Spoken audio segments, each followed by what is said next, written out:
A gênese da justiça militar no Brasil pode ser creditada ao evento que aconteceu em 1808, que foi exatamente a chegada da família real portuguesa, que foi, de uma certa forma, expulsa de Portugal pela invasão napoleônica.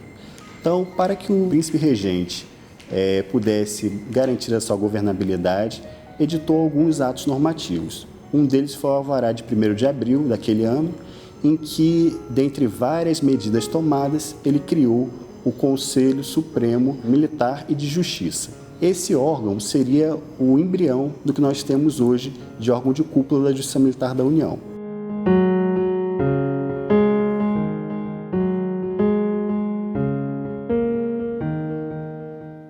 Com o Estado Novo, uma época de organização do Estado, por parte aí da Era Vargas, do período Vargas, nós tivemos a criação da Justiça Militar da União em 1934, que na verdade é bem mais antiga, a raiz dela originária é 1808. Mas em 1934, a constitucionalização dela, a criação da Justiça Militar da União e da Justiça Eleitoral.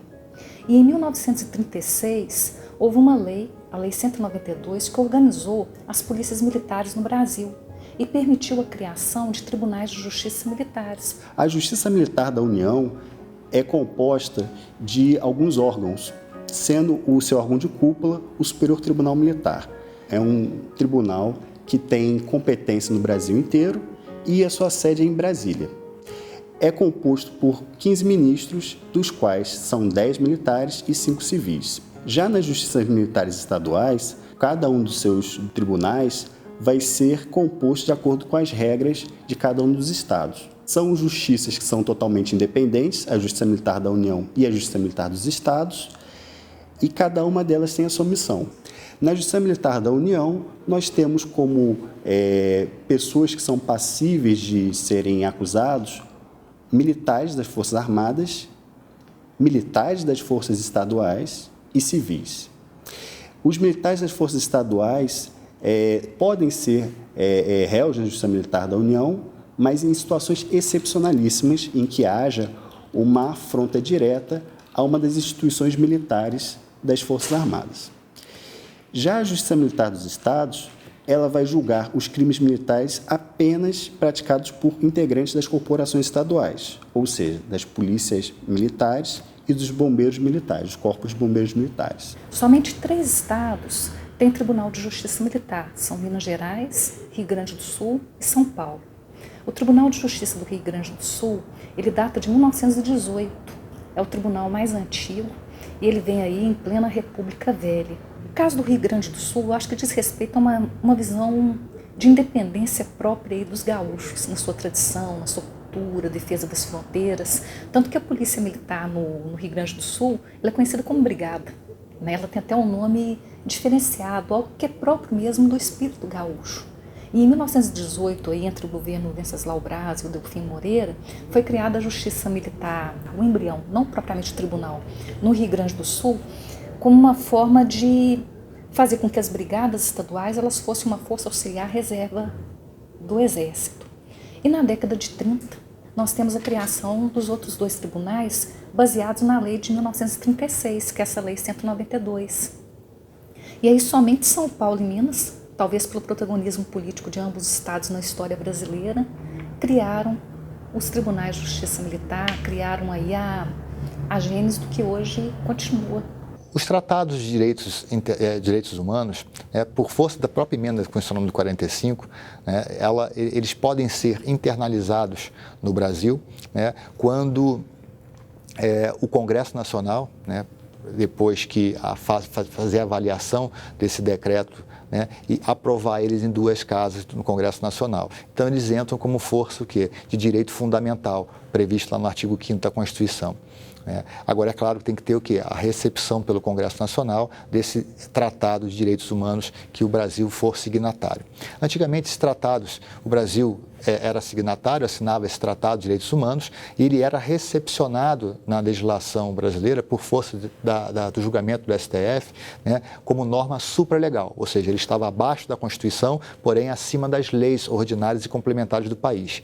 Hoje, esse tratado, após o Brasil ser signatário dele, né, se o Congresso Nacional recepcionar esse tratado, né, por aprovação nas suas casas, 3/5 de votos de cada membro da Câmara e do Senado, por 2 vezes, ele entra como direito fundamental, como norma constitucional. Em todos os estados brasileiros, há o primeiro grau, a auditoria militar. Mas eles não vão ter, né, com exceção de Minas, São Paulo e Rio Grande do Sul, eles não vão ter o Tribunal de Justiça Militar. O recurso vai para o Tribunal de Justiça Comum. E o Tribunal de Justiça Militar ou o Tribunal de Justiça Comum, ele funciona como uma espécie de instância revisora, reformadora, recursal. O aspecto aí é o recurso mesmo, que é a volta de novo no caminho para averiguar ali o acerto da decisão, a justiça da decisão. Por isso que muitas vezes os juízes dos tribunais são mais experientes.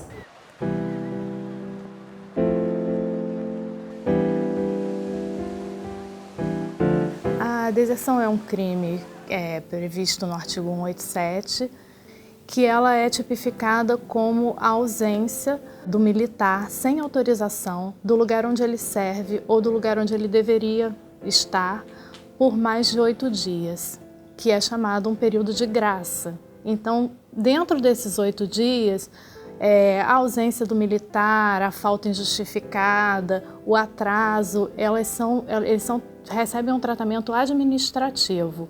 E quando completados esses 8 dias, aí a gente tem a consumação do crime de deserção, que é um tipo que protege o serviço militar. Neste caso que nos foi colocado aqui, esse militar, ele ficou afastado aí do quartel, né, por mais de 8 dias. Quando ele se apresentou voluntariamente, ele alegou que estava recebendo ameaças, né, de traficantes no local onde ele mora. Mas para nós, Ministério Público, essas ameaças não ficavam configuradas. Já o Conselho ACO, né, que é o Conselho Permanente de Justiça para a Aeronáutica, por maioria de votos, resolveu acolher essa justificativa dele, né? E aí deu que ele, como eu diria, tem uma excludente de culpabilidade. Mas para nós, assim não entendemos, recorremos para o tribunal, né? No recurso de apelação, e o tribunal, né, fazendo realmente justiça, cassou a decisão, né, do Conselho ACO e condenou o soldado aí nas penas do artigo 187, por entender que não estava provada essas ameaças. O militar que, podendo agir licitamente, opta pela via delitiva, ou seja, que opta por desertar por mais de 8 dias de sua unidade militar para satisfazer suas pretensões particulares sem justificativa, ele influencia negativamente a tropa. Ele serve como um mau exemplo, né? E, além disso, a deserção ela causa um grande impacto ao efetivo militar, que passa a contar com um menor número e, consequentemente, ficar comprometido com a ausência dos desertores, fazendo com que a instituição militar deixe de contar com o efetivo previsto em lei e, com isso, consequentemente, fique prejudicada a consecução das suas finalidades, né? E, dentre elas, imediatamente, a segurança civil. Se ele estava sendo ameaçado por traficante e ele é um militar, ele, no caso concreto, salvo o melhor juízo, deveria ter procurado a proteção, né, do seu comandante, levar o caso a seus superiores, que com toda certeza, né, ele teria aí a sua segurança resguardada ou dos seus familiares. Apesar que é bom esclarecer que o estado do Rio de Janeiro, especialmente aqui a capital, né, tem as suas peculiaridades, né? Nós sabemos que, infelizmente, nessas comunidades, ainda até hoje, né, são os traficantes que ainda mandam, e muitas vezes isso é utilizado, né, pelos desertores para tentar justificar suas condutas, a sua incompatibilidade, né, com a caserna ou com o serviço militar. A deserção é o primeiro crime, é o crime de maior incidência na justiça militar. 25% dos casos denunciados são de deserção no Brasil. E aí o perfil desse desertor é exatamente são cabos e soldados, é um perfil quer dizer, que vem do extrato inferior da nossa sociedade. Por isso, assim, eu falo muito que a deserção ela é multifatorial. Se você for pegar lá a razão mesmo dele ter se ausentado, você vai ver que existem problemas de família, problemas de doença, que são todos os problemas que acometem os estratos inferiores da nossa sociedade. A necessidade de trabalhar para sustentar a família, o vício, problemas psicológicos, problemas de não adequação, entendeu? Então, assim, às vezes são as razões mais tolas, uma falta de maturidade, uma falta de escolaridade, uma falta de entendimento do que seja integrar uma força armada, e às vezes realmente por uma necessidade, por uma dificuldade, por um problema de locomoção. Às vezes a gente vê que uma falha no pagamento de vale-transporte, a pessoa não tem dinheiro para se locomover até o quartel e aí acaba desertando. Realmente eu acho que reflete bem o que acontece na nossa sociedade.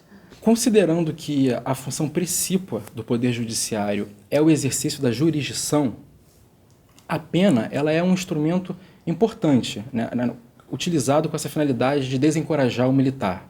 Para o delito de deserção, é previsto a pena privativa de liberdade de detenção, que varia de 6 meses a 2 anos, podendo ser agravada na hipótese de figurar como agente um militar oficial. A pena privativa de liberdade aplicada, ela não representa exclusivamente um instrumento de vingança do Estado contra o desertor. Além dessa sua função retributiva, ou seja, de retribuição estatal ao mal provocado pelo condenado, a pena tem uma função preventiva. Busca-se com ela evitar a reincidência por parte do condenado, desencorajando quanto à prática de uma nova deserção. Além disso, busca-se eliminar quaisquer incentivos que os demais militares possam ter quanto à prática do delito. Há posicionamentos no sentido de que, se assim não fosse, ou seja, se não houvesse uma consequência jurídica de certa relevância, estaria esvaziada a norma constante do artigo 143 da Constituição, que prevê que o serviço militar é obrigatório.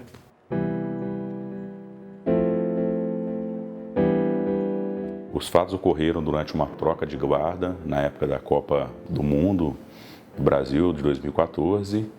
O acusado estava trocando de expediente, deixando o expediente, e a vítima estava entrando no expediente. Os dois amigos, colegas, conversando ali, brincando um com o outro. O colega perguntou a ele se... estou indo buscar o meu fuzil, o seu fuzil está carregado, está funcionando? Ele está. E num gesto de brincadeira, ele apertou o gatilho e, infelizmente, ceifou a vida do seu colega de farda, do seu amigo. E nesse momento aí de exaustão, de troca de guarda, de uma maneira totalmente sem intenção de que aquilo acontecesse. Infelizmente, esse evento trágico aconteceu, onde um jovem acabou falecendo. O acusado confessou a prática do delito não intencional, sobrecarregado pelo serviço, durante praticamente num período de 2 dias, com breves interrupções apenas para descanso, praticamente uma jornada de quase 48 horas, carregando um fuzil, que é uma arma pesada. Essa arma, ele pendurou ela na cintura e ela acabou armando sem que ele percebesse.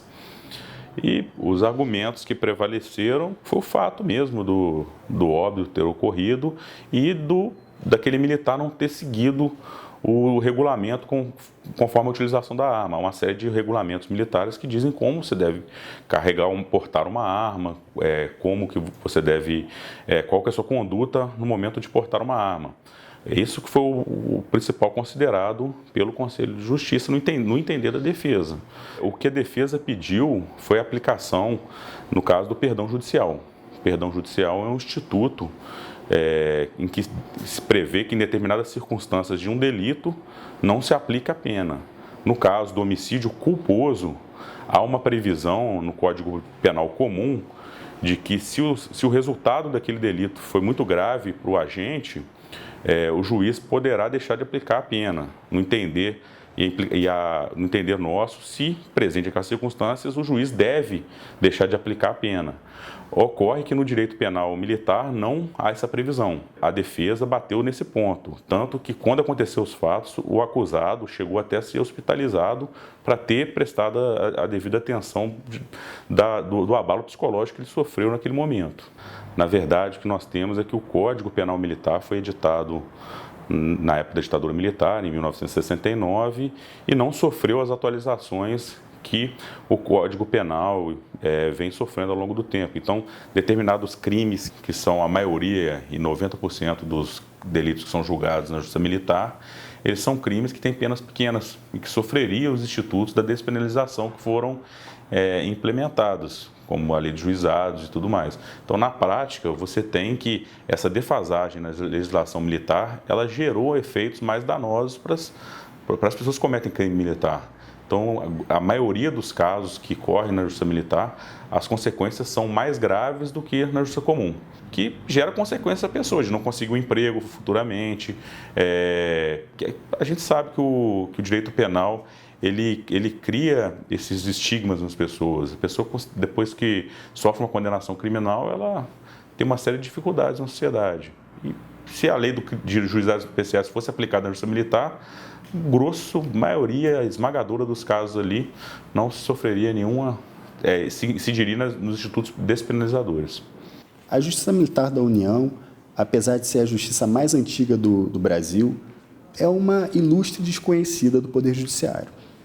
Então, um dos principais desafios que a Justiça Militar da União, das Justiças Militares estaduais também, é mudar essa mentalidade perante o judiciário, perante o sistema de ensino superior e perante o próprio Congresso. E por que isso? Nos bancos acadêmicos, salvo raríssimas exceções, não há disciplinas de direito militar. Dentre os profissionais do direito, há uns anos atrás foi feita uma pesquisa dizendo que pouquíssimos conheciam a Justiça Militar e o Congresso também é outro que desconhece a Justiça Militar. Por quê? Porque sempre que há uma evolução em termos de legislação processual, ela é aplicada ao Código de Processo Penal. Mas essa legislação, pouquíssimas vezes, também é aplicada ao Código de Processo Penal Militar. Então, isso nos traz alguns problemas sérios, porque ficamos em situações de insegurança jurídica. Então, esse é um dos grandes desafios da Justiça Militar da União, é deixar de ser uma ilustre desconhecida da comunidade acadêmica, do Poder Judiciário e até do próprio Congresso, de forma que possa, além de trazer a sua contribuição, ser aprimorada para melhor desempenho da sua tarefa constitucionalmente atribuída.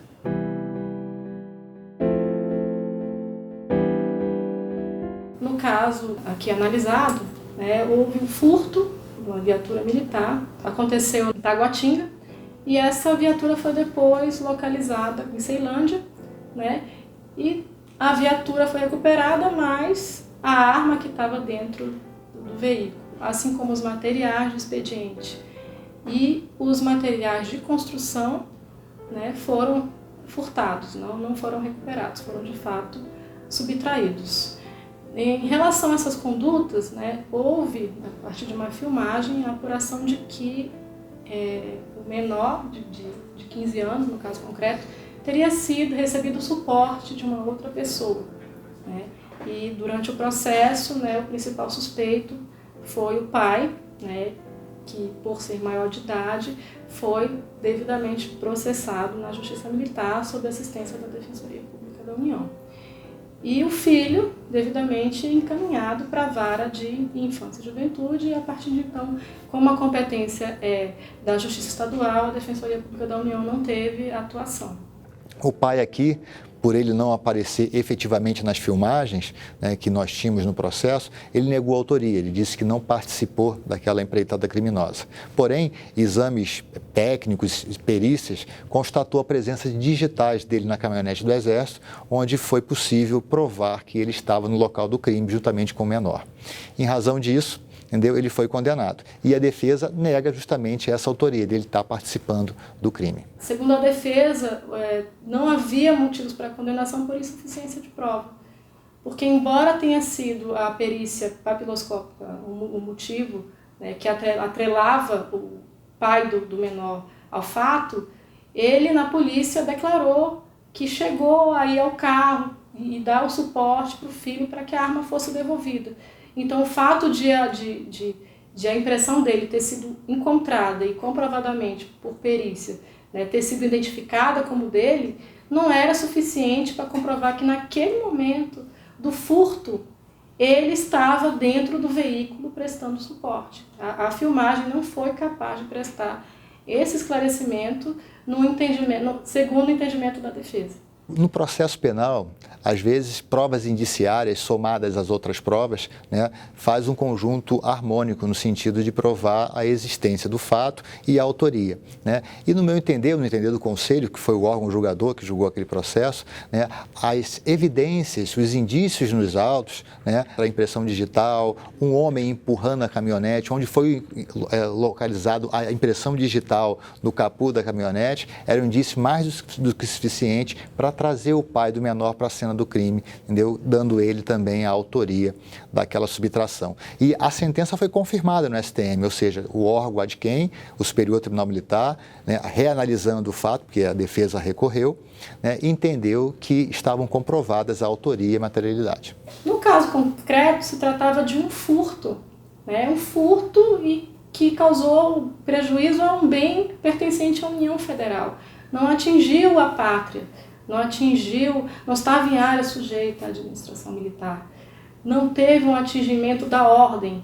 Então, a tese sustentada pela Defensoria, e é uma tese, inclusive, que o Supremo Tribunal Federal vem sinalizando positivamente, é que o julgamento do civil pela Justiça Militar deve ser uma exceção, né? Temos levado tanto ao STM como ao Supremo Tribunal Federal essa tese. A Justiça Militar, ela tem, por competência constitucional, foi o Constituinte que quis trazer essa competência para a gente, de julgar crimes militares definidos em lei, né? E que lei é essa? É o Decreto-Lei 1001 de 69, que é o Código Penal Militar. O legislador, ele não escolheu quem seria os que responderiam perante a Justiça Militar, mas sim o que, né, seria respondido perante a Justiça Militar. E disse que o crime militar, independente de quem seja o autor. Então, aqui nós não julgamos só os militares, julgamos civis também. Quando um civil pratica um crime militar, previsto lá no artigo 9º do Código Penal Militar, ele é processado e julgado na Justiça Militar. Isso está sendo discutido ainda, né? O STF ainda vai se manifestar a esse respeito, o legislador também vai ter a possibilidade de se manifestar a esse respeito também, se o juiz togado vai julgar monocraticamente, se vai continuar os civis sendo julgados na Justiça Militar ou não. Esse é um debate amplo, não só internamente no Brasil, mas no mundo todo se discute hoje se a Justiça Militar pode ou não julgar civis em tempo de paz. Nós acreditamos realmente que o julgamento e processamento pelo órgão, pelo Conselho Permanente, formado por maioria de militares, seja uma exceção, porque eles trazem o conhecimento da caserna, o conhecimento dos pilares da hierarquia e disciplina, e que em determinados delitos não contribuirão de forma efetiva para um julgamento da pena mais justa.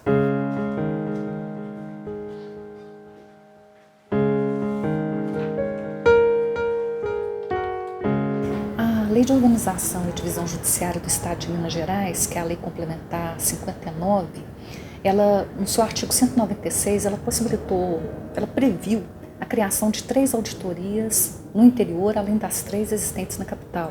No entanto, por questões de gestão judiciária, a questão do número de processo, de custos mesmo da justiça, elas não foram instaladas.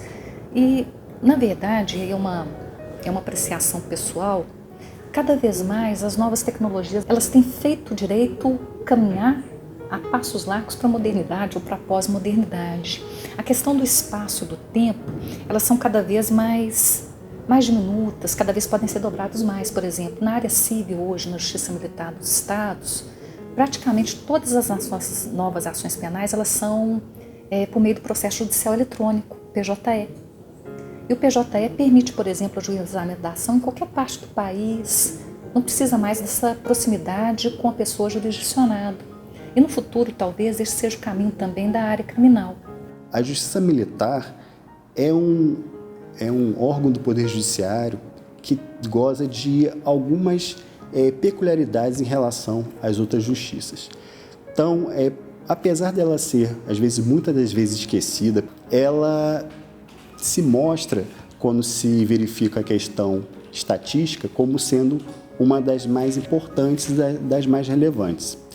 E o que nós podemos, então, dizer o porquê dessa estatística, às vezes, é tão favorável em relação à justiça militar de uma forma geral? As justiças militares têm, notadamente a Justiça Militar da União, elas têm uma excelência em termos de infraestrutura, seja a parte física, seja na infraestrutura de pessoal, nós gozamos de condições que nos possibilitam atender às demandas processuais de uma forma bastante mais célere do que as demais justiças. Eu posso dizer que o Superior Tribunal Militar não abre mão de nenhum esforço em relação a bem aparelhar as auditorias. Nós temos computadores excelentes, nós recebemos maquinários, equipamentos de videoconferência, recursos para que os nossos servidores façam cursos. Então, nós somos dotados de condições para bem desempenhar nosso papel. E, ao mesmo tempo, o nosso quadro ele é composto de profissionais que são trazidos via concurso público, mas um concurso público específico. Então, além de serem profissionais de excelência, estão em número adequado para enfrentar a quantidade de processos que nós temos.